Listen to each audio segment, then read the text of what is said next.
Question 1.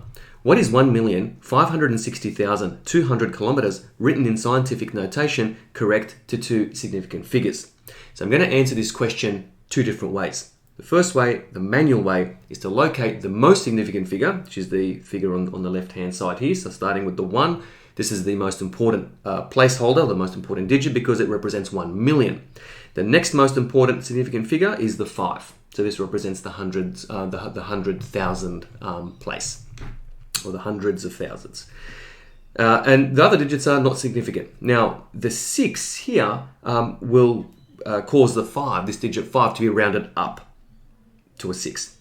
And the remaining digits then from the 6, 0 to 0, 0 will just become all zeros. So this becomes the number 1,600,000 or 1,600,000. And that makes sense since this number is pretty close to 1,600,000. Now the next step is we need to then express this in scientific notation. So starting off with the decimal point there on the right hand side, let's count how many decimal places we need to move it to get it between the 1 and the 6. So that's how we express the number in scientific notation. 1, 2, 3, 4, 5. There's 6 places there. Okay, so this will be 1.6. then multiplied by 10 to the power of 6. So it's going to be option D.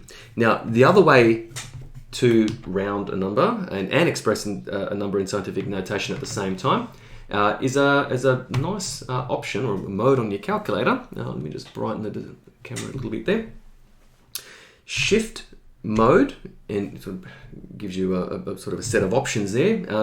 Option 7, SCI. So that means scientific notation, but it also rounds to a certain number of significant figures.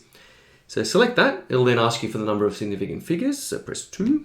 Okay, and then we'll just type in this number, this ordinary number, 1,560,200. Now, if you press equals, it will round the number for you and write it in scientific notation or express it in scientific notation at the same time. So again, that confirms option D.